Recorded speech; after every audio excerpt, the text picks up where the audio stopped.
was working with this extra, and Enhancement talent. yeah, job guy, and Job.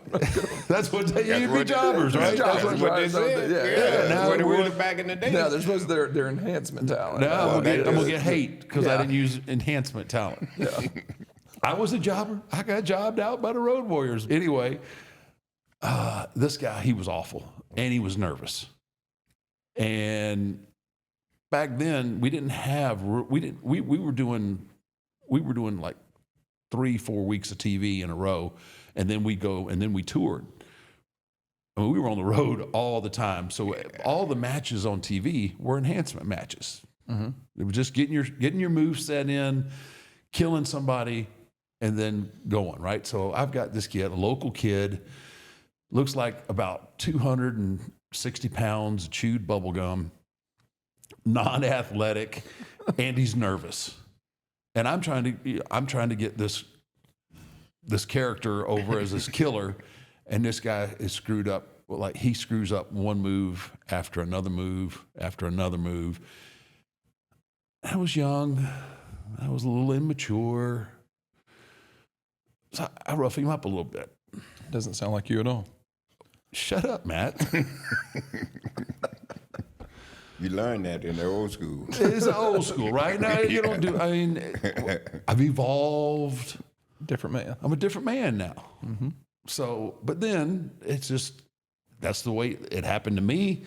It's just that's the way it was. It's just the Right. way it was. That's exactly Good, right. bad, or indifferent. It's just the way it was. I roughed this kid up a little bit, right? I come back through the curtain and I'm huffing and puffing, and I'm cussing, right? And I'm back in gorilla position, and Vince is up again. Vince is standing up, and he grabs me. We walk.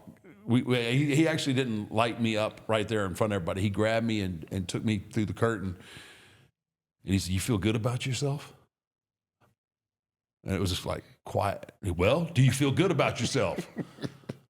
Like, "No, what do you like? You just embarrassed yourself. You embarrassed that kid. And just he starts going off on me, like, that is not who we are. That's not what we do here." And I'm young and I'm fired up. This kid, I felt like this kid made me look bad, so I'm trying to defend myself. And now we're in this argument, and then dude, he hit another gear on me, and that's when he says, "You know what? Perception is reality, and reality is everybody thinks you're an asshole right now." I'm like, oh, that one hit a little. That one hit a little close. He didn't But care. so we kind of went our own ways there for the rest of the night, and it kind of sunk in. Like, I get what he's saying, right? I do look like an ass because this kid obviously he shouldn't have been in that situation, and I should have been able to realize that. But you're so wound up. This is how different the business is today compared to then. It's evolved in such a good direction for the most part, but back then you took every and Teddy, you can attest to this. You took every little thing that happened, and it was blown completely out of proportion. Get in your It's head because about you stuff. thought that it was going to hinder your growth or hinder your your rise or where you were going to be put on the cards and everything else. It was just. So I did. He cussed, and I deserved that cussing. But there's a few other ones that I took that I didn't necessarily need. But that one sunk in apparently. that one actually was a lesson taught and learned. So I learned from him. I watched him, and I made sure I didn't do none of that. You know how I come up with one-on-one with the Undertaker? I was in Madison Square Garden. I never will forget. And Stephanie had went out and introduced somebody. Well, when she come back, Vince was waiting on her. And I was standing there, and he stopped her. And he wasn't cussing her or nothing, but he was telling her, he says, "When you introduce people, I want you to put some emphasis on it. Make it mean something." He kept doing this, so. kind of like you did to Randy, right? Yeah, go ahead. Yeah. Go ahead. The timing wasn't right. So he kept doing this, and so I got it, So I went out that night and I made that first introduction, one-on-one with the Undertaker. And I come back and he did that to me, and I just kept right on walking. talking. So that's where you got. I mean, you I you did saw that mistake by someone else. I saw him and- getting on Stephanie about it. He didn't even know I was standing there. Yeah. But I kept remembering it. I said, okay, I got it. I see what he wants. That's just being a professional, picking up on things like Yeah, that. You know what Well, I mean? I And wanted that's- to satisfy that. You didn't want that man now getting on you, man. There is absolutely zero chance I would have ever went on commentary.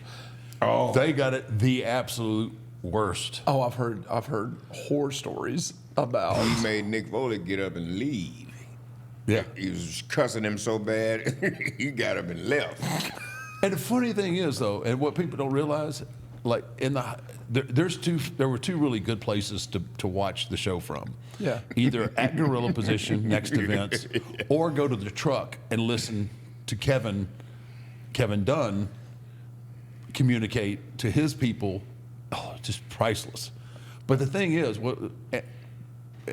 and I get this, and I know it doesn't really bother me, but when it's done, it's over. Like when the show was over, he wasn't mad at Mick. He wasn't mad at no one's mad at anybody. But in the heat of the moment, and especially during when we were getting our tails handed to us in the ratings and everything, man, it was a little tense. It's because you care. You know what I It's mean? because you care. And that's the whole thing. It's like in any business when that leader is in those moments like that. I think a lot of people don't realize that business owner, he's got or she's got everything on the line. Yeah. You know, all their money, their family, their reputation, everything is on the line. If it fails, they lose everything. You know what he told us one time in a meeting? He walked in there and he started talking. He says, and by the way, all of you running up to me talking about how's my family doing? You don't give a about my family. God damn it, I don't want that ass kissing. I don't want that. That's what he said. He didn't want yes men around him. No, he told us that in the meeting. And He was surrounded by those. he told us that Taker was the mule. He told us that in the meeting. He's carrying the company. I'll tell you what he is, the goddamn mule here. Yeah. Yeah.